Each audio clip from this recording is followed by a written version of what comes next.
మరోవైపు కాంగ్రెస్ ఎంపీల దీక్షలను విరమింపజేసేందుకు ప్రభుత్వం చేసిన ప్రయత్నాలు విఫలమయ్యాయి. విద్యార్థులపై కేసులు పూర్తిగా ఎత్తివేసేంత వరకు దీక్షలను ఆపేది లేదని కాంగ్రెస్ తెలంగాణ ఎంపీలు మంత్రులకు స్పష్టం చేశారు. దీంతో వారు వెనుదిరిగారు. న్యూ ఎమ్మెల్యే క్వార్టర్స్ వద్ద దీక్ష కొనసాగిస్తూనే మంగళవారం ఉదయం సమావేశమై భవిష్యత్ కార్యాచరణ ప్రకటించాలని ఎంపీలు నిర్ణయించారు. విద్యార్థులపై కేసులు ఎత్తివేయాల్సిందేనంటూ కాంగ్రెస్ ఎంపీలు చేపట్టిన నిరాహార దీక్షలు కొనసాగుతున్నాయి. ఉదయం గన్ పార్క్ నుంచి న్యూ ఎమ్మెల్యే క్వార్టర్స్ కు మారిన ఈ దీక్షలు అక్కడే కొనసాగుతున్నాయి. ఎంపీలను సముదాయించడానికి రాష్ట్ర మంత్రులు చేసిన ప్రయత్నం కూడా ఫలించలేదు. 135 కేసులను ఎత్తివేస్తున్నట్లు ప్రకటించిన మంత్రులు ఆ తరువాత తమ నిర్ణయంతో న్యూ ఎమ్మెల్యే క్వార్టర్స్ కు వెళ్లిన మంత్రులు సబితా ఇంద్రారెడ్డి, జానారెడ్డిలు ఎంపీలకు మరోమారు నచ్చజెప్పే ప్రయత్నం చేశారు. అయితే కేసులన్నీ ఉపసంహరించాల్సిందేనంటూ ఎంపీలు పట్టుబట్టారు. ఎంతవరకైతే కేసులు పూర్తిగా ఎత్తారో అంతవరకు question of our compromise will not arise. అది మా దాంతో కొద్దిగా వాగ్వాదం జరిగింది. మరోవైపు మంగళవారం ఉదయం 11 గంటలకు తెలంగాణ ఎంపీలతో పాటు ఎమ్మెల్యేలు, ఎమ్మెల్సీల సమావేశం నిర్వహించి భవిష్యత్తులో కార్యాచరణను ప్రకటించాలని నిర్ణయించారు. ఈ అంశానికి సంబంధించిన చర్చలో పాల్గొనేందుకు తెలుగుదేశం పార్టీ మాజీ ఎంపీ రుమాండ్ల రామచంద్రయ్య మనతో ఉన్నారు. అలాగే ఆలేరు ఎమ్మెల్యే కాంగ్రెస్ ప్రతినిధి భిక్షమయ్య గౌడ్ ప్రస్తుతం దీక్షలు జరుగుతున్నటువంటి ప్రదేశ్ నుంచి ప్రత్యక్ష ప్రసారం ద్వారా మనతో మాట్లాడేందుకు సిద్ధంగా ఉన్నారు. రామచంద్ర గారు, నమస్కారం. కాంగ్రెస్ పార్టీ దీక్షలు చూస్తున్నారు, చాలా కమిట్మెంట్ తో పనిచేస్తున్నాం అంటున్నారు. ఎట్టి పరిస్థితుల్లో దీక్షలు విరమించే ప్రసక్తి లేదని తమ కోసం వచ్చినటువంటి మంత్రులకి తెగేసి చెప్పారు. మంత్రుల్ని వెనక్కి తిప్పి పంపారు. దీన్ని ఎలా అర్థం చేసుకుంటారు? కాంగ్రెస్ ఎంపీలు ఈరోజు ఎమ్మెల్యే క్వార్టర్లో నిరాహార దీక్షలంటే సిగ్గుతో తల వంచుకోవాలి. ఎందుకు ఈ నాటకాలు కాంగ్రెస్ పార్టీ ఎప్పుడూ చేస్తూ తెలంగాణను మోసం చేస్తూ వచ్చింది. అధికారములో ఉండి ముఖ్యమంత్రికి చెప్పి, ఇక్కడ హోమ్ మినిస్టర్ కు చెప్పి, అక్కడ హోమ్ మినిస్టర్ డిక్లేర్ చేసి సంవత్సరం అయినా విద్యార్థులను పట్టించుకునే నాథుళ్లేడే. మా నాయకుడు నారా చంద్రబాబు నాయుడు గారు అసెంబ్లీలో ఎన్నిసార్లు జ్ఞాపకం చేశారు వీళ్లకు, ఈ రాష్ట్ర ప్రభుత్వానికి విద్యార్థుల పైన ఉన్న కేసులన్నీ విత్డ్రా చేసేయండి, విద్యార్థులను చాలా భవిష్యత్తులో వాళ్లే ఈ దేశ పౌరులు, వాళ్లే ఈ రాజకీయాలలో వస్తారు. అందులో భారతీయ జనతా పార్టీ గాని, కమ్యూనిస్టు పార్టీ గాని, తెలుగుదేశం గాని, కాంగ్రెస్ గాని అన్ని పార్టీల కలయిక విద్యార్థులు. అటువంటి విద్యార్థుల పైన కేసులు విత్డ్రా చేయకుండా ఆ ఎంపీలు ఈడ చేసే బదులు సోనియా గాంధీ ఇంటి దగ్గర పోయి సోనియా గాంధీతో మాట్లాడి, ఇప్పుడు నీవు ఫోన్ చేసి చీఫ్ మినిస్టర్ కు చెప్పు, ఆ కేసులన్నీ విత్డ్రా అవుతాయి.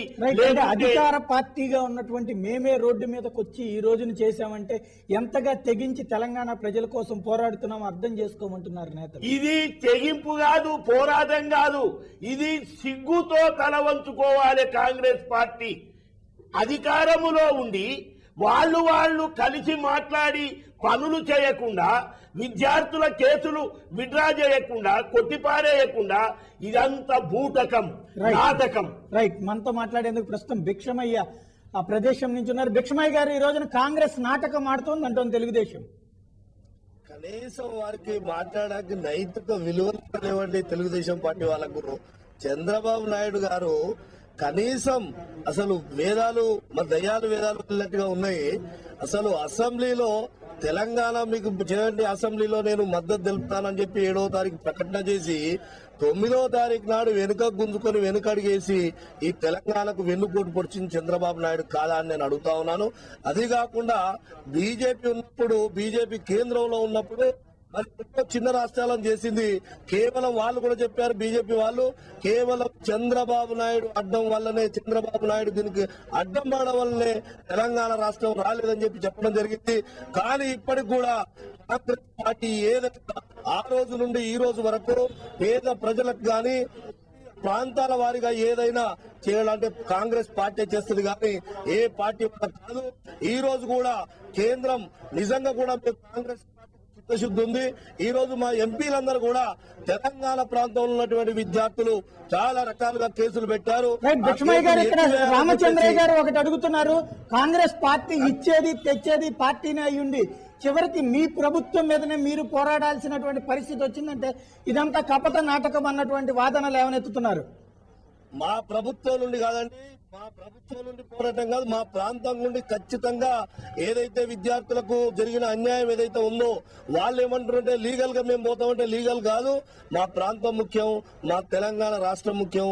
తెలంగాణలో ఉన్నటువంటి అమాయకమైన విద్యార్థులది ఏ బేషరతుగా మొత్తం కేసులు విడ్రా మరి ఇక్కడ ఉన్నటువంటి కాంగ్రెస్ ఎంపీలు ఈ రోజు అధికారంలో ఉన్నాం, వాళ్ళు అధికారంలో లేరు.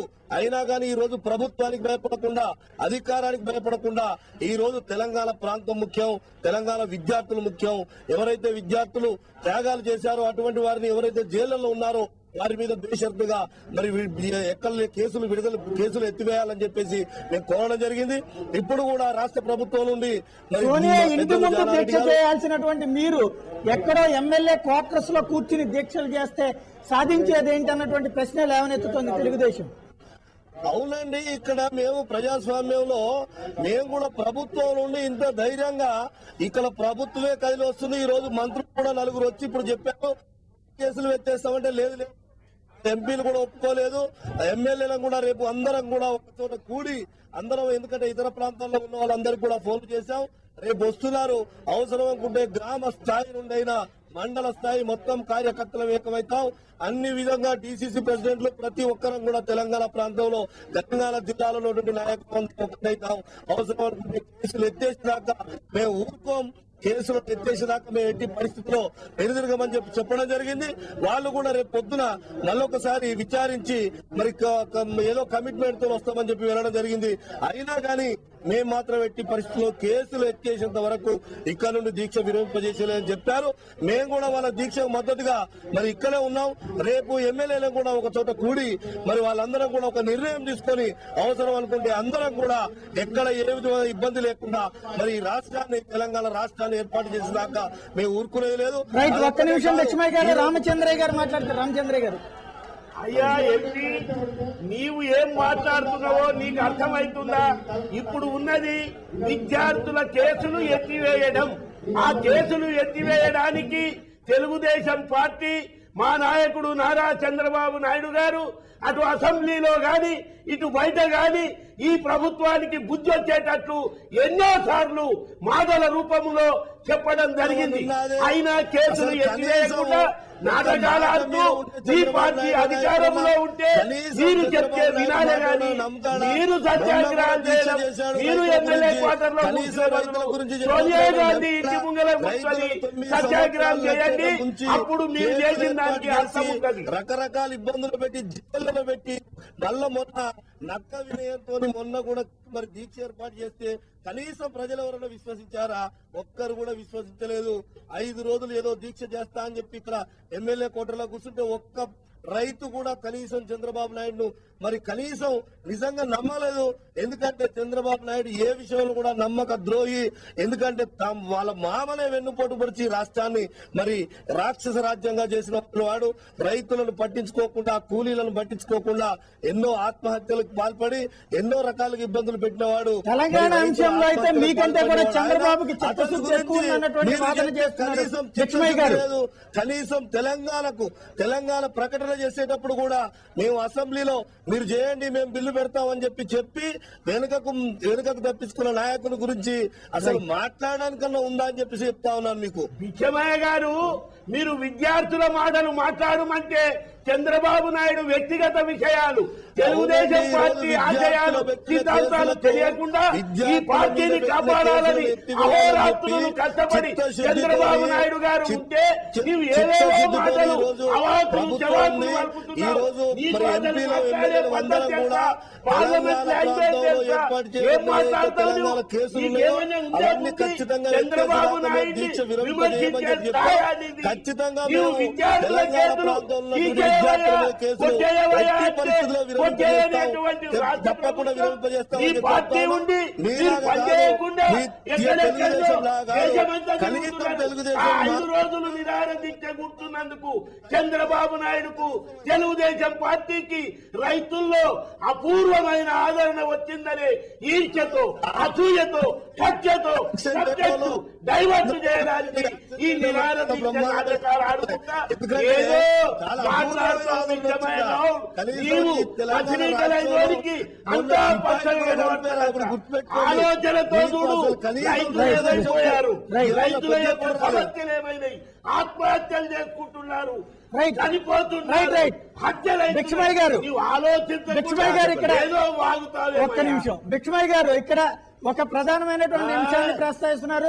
రైతులకు సంబంధించి చంద్రబాబు దీక్ష చేయడం చూసిన తర్వాత అది తట్టుకోలేక ప్రజాదరణ పెరిగింది కాబట్టినే కాంగ్రెస్ పార్టీ ఈ రోజున అంశాన్ని పక్కదో పట్టించడానికి మీరంతా రోడ్డు మీదకి వచ్చారన్నటువంటి వాదనతో ఈ రోజు కాదండి, 9 సంవత్సరాలు ఈ రాష్ట్రాన్ని పాలించి అసలు రైతుల సమస్యలు కాదు, కనీసం ఒక్క సమస్య కూడా పట్టించుకోక ఎంతో మంది ఆత్మహత్యలకు పాల్పడ్డ చంద్రబాబు నాయుడు ఈ రోజు కనీసం ఎవరు నమ్మే పరిస్థితి లేరు, కనీసం నమ్మే పరిస్థితి లేదు.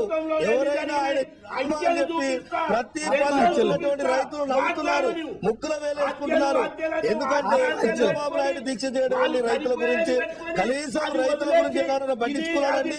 ఎప్పుడు చూడ హైటెక్ సిటీ అని చెప్పి హైటెక్ సిటీలో డబ్బులు సంపాదించుకోవడానికి తప్ప కనీసం రైతుల ఘోష ఎప్పుడైనా పట్టించుకున్నాడండి? రైతులను ఎప్పుడైనా దగ్గర తీశాడండి? రైతులకు ఏమైనా చేశాడా? రేపు ఫ్రీ కరెంట్ ఇస్తున్నా అంటే కరెంటు మీద తీగల మీద బట్టలారేసుకుంటూ ఉన్న చంద్రబాబు నాయుడు కనీసం రైతు మీద చెప్పడానికి కనీసం సిగ్గుందా అంటే చంద్రబాబు నాయుడు